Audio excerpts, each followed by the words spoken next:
Hello, everybody, and welcome to the Inveralmond Brewery. Welcome to this the second in the launch of our Inspiration Series beers. We've been launching our Mons Belgian Abbey beer.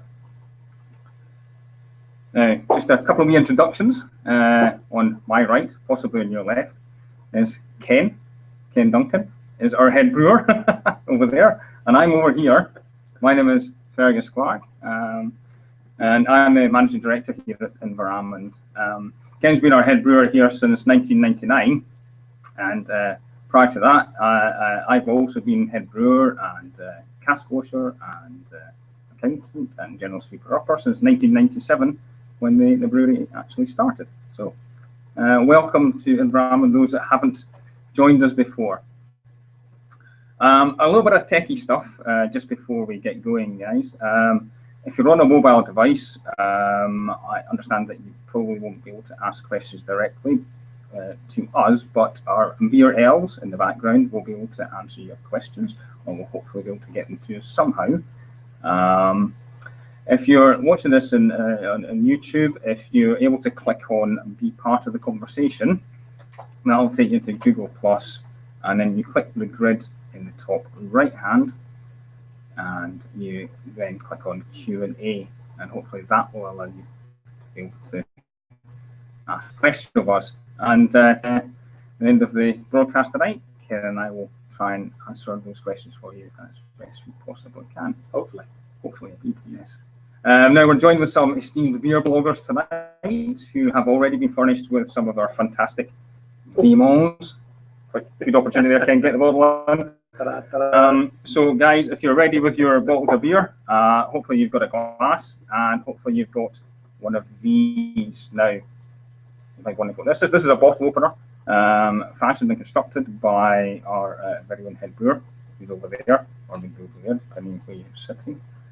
And if you joined us on our last live broadcast, which introduced you to our Sunburst Pilsner, which is our nod to the classic Czech Pilsner style beers, then you would have seen very explicit instructions on how to construct one of these particular bottle openers.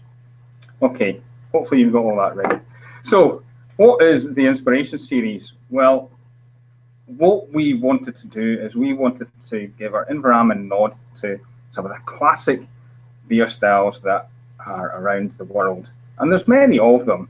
So we wanted to pick a few of them, concentrate on them, and try them doing really, really well here at Inveralmond. And we really want to try and showcase the sort of classic styles and get the inspiration from the craftsmanship and the quality and creativity that these styles inspire us to actually produce. So, like I said, we've already done our Pilsner, and the next beer that we were inspired to do was this Belgian Abbey beer. So, Mons, well, let's have a wee look at the branding before we get stuck into actually tasting it, which Ken is going to take us through in just a moment or two. I know you're probably all drooling waiting to get those bottles open, but just very quickly, you can see the branding on it is very much in this sort of monastic style of writing with the Mons. The Mons obviously being a reference to the devil, of which in amongst Belgian beers there are many references to beers. I mean, just think about, Duvel very obviously is the classic Belgian devil beer. The very fiery red side of the label there. Now, I can hear you're all champing at the bit to get into that, so I think probably what we should do now is hand over to Ken. He's going to talk a little bit about the ingredients. He's also going to allow us to crack open a bottle and taste it. So, yeah. Ken. Okay, just before we start, what's in the beer? Pilsner malt. That's the basic malt that's in the beer. We've also got a little bit of Munich malt to give a bready, biscuity richness to the beer and a little extra color. The Belgians love their Munich style aromatic malts. In fact, the biggest producer of caramel malt is in Belgium. The biggest producer in the world, that is. We've also got some of the aromatic darker Munich malt, and this helps to give a little extra color, because the color of the beer was very important for me. I didn't want it to be pale gold. I wanted it to be apricot gold, slightly deeper, slightly richer, and more character to the beer. There's also some wheat malt. That's to enhance its fluffy white head and to enhance the Brussels lace as it clings to the glass after the beer has been supped. Our own beautiful soft Perthshire water, which is fantastic for making all sorts of beer, but it really shines in this Mons. Gives a little bit of spiciness and also fruitiness. It's a very fruity hop. Hints of blackcurrant in there. We've also got some Saats, and these are two typical Belgian hops. And the Saats gives it a peppery spiciness. Again, the spice word will feature heavily in my chat today. Peppery spiciness and hints of ozone freshness from those the lovely Saats hop, and it also gives a little bit of fresh herbal notes. The main ingredient in Mons is the Belgian yeast that I've got hold of, and it really does, create this the bulk of the flavor. And it's spicy, it's clovey, it's juniper, it's fennel, it's fruit, really big fruitiness. So let's have a taste. Let's get the beer. What you never asked him. Crack it open. Lovely. I love the sound. Oh yeah. There we go. Chin chin. There we go. Look at that beautiful stuff. So there you go. So, oh goodness me. Yep. Dominant character here is clove for me. Spicy clove, juniper, a bit of what's the word I'm looking for? I'm getting a little bit slight little bit, yeah, figs, a bit figs, of, and raisins, even a hint of orange. Fermented fruit. Yeah, well, it's fruit, fruity, so yeah. you can get some little bit of citrus, orange. Walking through the orange groves, Seville comes to mind. A bit of fennel. So lots of little bit of Saats, that freshness and herbal spiciness. The blackcurrant from the Brewer's Gold, but they're in the background because the real star of the show is the spiciness, the fruitiness. These two, they're doing a double act together, not like us because they're much better than us in the beer, and that is just yum yum. So a bit of higher alcohol there because it's 6%, but it's surprisingly, it doesn't say I'm a big beer. It's just nice and understated, and it's just lovely. Okay, so let's sip.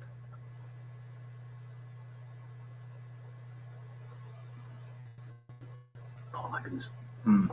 In the mouth, totally new for us at Inveralmond, a new and animated mouthfeel. Full of malt, the complex aromatic Munich malts that the Belgians love. Give this beer a nice, rich, bready, biscuity fullness. Hints of luscious caramel and chocolate notes. Just they're there in the background again, but yet again, the big flavor is that really big fruitiness. We've got these things called Maillard reactions happening in these dark aromatic malts, which give the beer its richness and its fullness of color, and they give that really lovely tune. They're playing a beautiful malty melody here. Yum yum. Another taste. I'll have another sip of that. That's great. Oh yes, 4 vinyl guaiacol for those who are technical about the clove character. But really a lovely spiciness there. We've also got a sustained and vigorous carbonation, and that just helps to the bubbles as they come up through the glass and into the mouth and explode on the palate. Give that big juicy fruitiness to just go, hello, I'm here. It's beautiful beer. Drink me. Yeah, it's great. What's really good about this, Ken, is it's really got the balance there, and if anybody knows our, Inveralmond beers, that's something that we really focus in on, is trying to get the balance right to create that drinkability. Yeah, that's a good word. Good word. I like it very much. Because I want people to enjoy our beers, savor the flavor. It's about quality, not quantity. One swallow does not a summer make, but one swallow means that you get to get the finish of the beer. And this finish does linger on. It's fruity, it's malty, it's all those yeasty characters. They're still there at the back of the throat. There's a little bit of bitterness, but it's nice and soft, it's gentle, and the beer just falls away gently to a close, like the credits rolling in a movie. And it just means you want to have another sip. So I think, Gesundheit, salut les copains. Cheers. Sláinte. So, Ken, have you got any particular suggestions of maybe some food pairings that might work? Food pairings for Mons. Yeah. You can think of Mons as demons as well, if you like, as opposed to coming from the town of Mons. For food pairings, that spicy character, that fruitiness, it really cuts through anything with garlic. Anything big garlic, it will work fantastically with. Also rich meats, I'm thinking lamb slow cooked with rosemary and garlic tucked in under the skin, sitting on the shelf in the oven with the fat dripping through onto those chopped roast potatoes and celeriac. There's a good one. And it just brings it all to the fore, and it's a real taste explosion. Rosemary really complements this beer. For people who don't like that sort of thing, we've got a tomato. My idea was a tomato and chickpea tagine. Oh, for the vegetarians. Spiced up with a little bit of harissa. Now, harissa can be very, very strong, or it can be very mild. But it really works well with this beer. Or my personal favorite is rye bread, toasted, and then spread with a little harissa. And that just works so well with this beer. Oily fish in breadcrumbs with asparagus and fennel. Yeah, that's it. Or it really goes well with good friends. Cheers. Excellent. And in terms of being able to buy this beer, guys, it's obviously just launched right now, so it is available to purchase online, and we will be stocking it in all the good independent stockist shops and bottle shops in Scotland. So get yourself down to these classy bottle shops and bag yourself some Mons, or even come and visit us at the brewery. Yeah. We are open every day for sale to the public, and we have a special open day on the 20th of December, Saturday the 20th between 10 and 4, when you can come down and get us some samples of beers, have a look around the brewery, browse in our shop, and come and meet some of the brewers and have a chat with them. So, yeah. Come and see us. Enjoy the beer. Cheers. Happy days.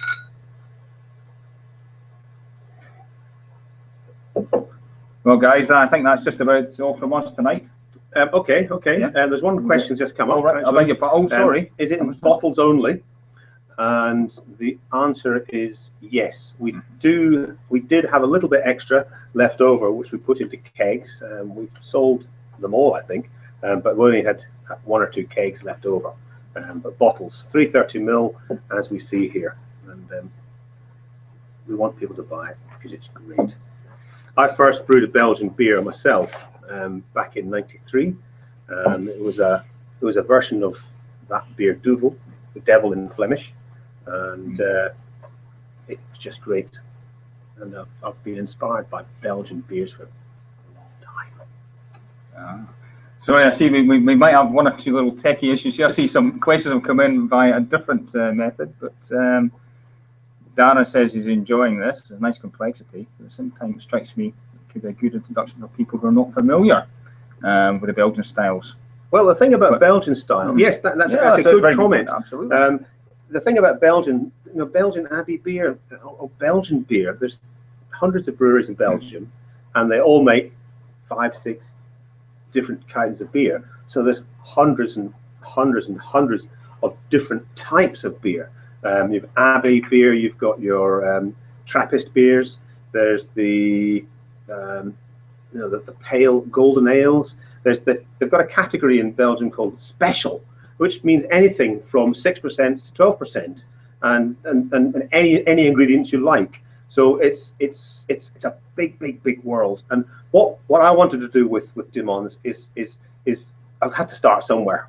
So I picked the sort of beer I like to drink, which is this golden abbey style, and it's like everything. Every beer is a door opener to the wonderful world of beer. Absolutely. I see we've got another question in. It's from our good friend Charlie at SIBA. Although I see she's using her Sunday name, Charlotte, on the question. And Charlie likes to know, is it a permanent beer or seasonal? Well, the plan is for it to be a permanent beer. We've launched it in this 330 ml bottle format initially. We did have a very limited number of keg product available, which is now all gone out and all being sold, but that proved extremely popular, so it might be something that we might look to extend into a keg format, but it's certainly planned to be a permanent addition to our range. Another question has just come up. What sort of occasion would we choose to drink Mons? Well, that's a good one. Any day with a wine, I think, or any month with a vowel. How about that one? Because it's only 6%. It's not completely over the top in terms of its strength. It's still quite an accessible beer, but there's plenty of character to it. And then what makes a beer, an occasion for a beer? It's always a tricky one because so much of it depends on the attitude and what you've got available in the cupboard. So it goes with the good things in life. It goes with happiness. It goes, but it goes with a smile. And when I'm drinking it, I'm thinking of all the lovely people I've met in Belgium over the years, all the people who've taken the time and the trouble to explain what they've been really enthusiastic about. So for me, it's about remembering old friends and looking forward to meeting new ones. So it's a wonderful gift that life brings us all. So any more questions out there, guys? If you'd like to fire them at us, quite happily take any more questions at all. Mons, what does it mean? There's a good one. Oh yeah, yeah. It means it's two things. One, it means demons, as in devilish or Lucifer. This kind of there's that aspect of the cheekiness of the little devils in us all, but also there's this town in western Belgium called Mons, and it's Mons from Mons, so it's a sort of double-barreled expression. And Albira also just come up with another question. This is Darren again. Ken, did you consider bottle conditioning it? And he's absolutely right. There isn't any sediment in it. It isn't actually bottle conditioned, Darren. But, it's not really something that we have considered or have the equipment in order to do, because we don't bottle our own beer on site here. All our beer is brewed here, but it's all in terms of bottles sent off site for contract bottling. And at the moment, there isn't the opportunity to have a bottle conditioned version of this. But I understand why you're asking that question. Obviously, there's not an awful lot of Belgian beers. There's still, even though bottle conditioned beers have been around for a long time, not everyone knows how to look after them. Not every customer knows, wholesale customer knows how to look after them as well. You've got to look after your beer to give it the best for its future. And I don't want someone to have a bottle of our beer and not get it in its best possible state. So that's why it's not bottle conditioned. Someone else has asked what's the best cellaring and serving temperatures. That's a tricky one.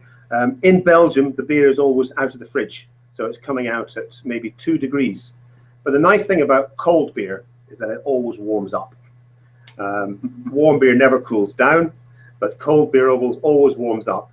And when you're pouring it cold, by the time you get around to with the chat and just the fact that, you know, it's a lovely thing to have. You don't, it's not a beer, it's a beer for sipping, it's not a beer for gulping. So it's nice and slow, so it'll warm up to get to the right temperature. So anywhere between 4 and 10, but I would recommend maybe 6 degrees myself. The yeast I got from a well-known yeast supplier in a slap pack. There we go. I had 2 slap packs to make the yeast. So I think it's about 100 grams of yeast altogether, and it took me 5 days to culture that up to being 20 kilos of yeast. So I think we ended up with 60 trillion yeast cells, which is an awful lot of yeast, but fabulous stuff. Yeah, you did a great job actually with that, because it's quite a tricky thing to do, is to be able to culture up yeast, you know, sequentially like that. A lot of time and hard work. My beer hat off to Ken and the other brewers that managed to do that. We've also had a question here about, is there any candy sugar in it? No, there's no candy sugar in it. I did think about that, but getting a hold of candy sugar in Scotland isn't easy. It's possible, but for us, it's trying to get a slot in the bottling hall, so that and the timing of this is always, you never know when it's going to be. If I was doing a stronger beer, I would probably consider some sort of sugar to get to an elevated alcohol level, over than 6. Some people think that 6% is. So what's the question here? Why doesn't it seem that strong? So ABV wise, yeah. Yeah, because it's the alcohol, 6% alcohol is it's strong, but you can just but the way the yeast does its fermentation, it's putting all its effort into, one, creating the alcohol, but it's also creating these esters, which is the fruitiness, and the higher alcohols, and the phenolic characters, the clove-like characters, and the spiciness. So it hides a lot of the higher alcohol aromas. If I fermented it maybe at 17 or 16 degrees, the fruity characters and the spiciness would be much reduced, and we'd end up with a much more alcoholic tasting beer. But I didn't want the Belgian beers, you know, these Belgian Abbey golden ales, they tend to be not completely, my God, they are quite restrained in terms of their vinous or high alcohol character. They're almost, you could say that they're insidious, because they creep up on you. So that's why we put it into small bottles. 30 ml bottle, that's right, guys. Yeah. And Steve's actually come back and said he's pretty glad that we didn't put the candy sugar in it, because it's, well, you know, he probably wouldn't have enjoyed it otherwise. But candy sugar comes in all, you know, there's not just one type. There's probably 20 different varieties of candy sugar, from darker to lighter. So it's all good. It's all good. I'm a lucky man, really. You're a lucky man. You get to do this sort of stuff for a living. Yeah, I'm lucky too. But the main thing is that we've got you out there enjoying the beer, because that's, you know, we're doing it for us, but we're lucky that we've got you to enjoy us, join us on the road. Absolutely. Cheers, everybody. Happy days, Sunday. Cheers. Cheers, Ken. Oh, we did learn.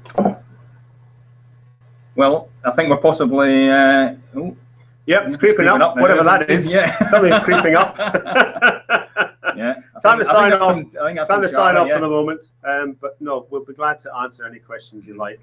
It's good. I'm not very good on football or horse racing, but other things. But feel free to email into the brewery, or by Facebook, Twitter, any other way you feel you wish to ask a question. If you haven't managed to get your question in tonight, or even get it answered. So we'd just like to say thank you very much for joining us tonight, and from me it's goodbye, and from him it's salut les copains. Cheers. Gesundheit.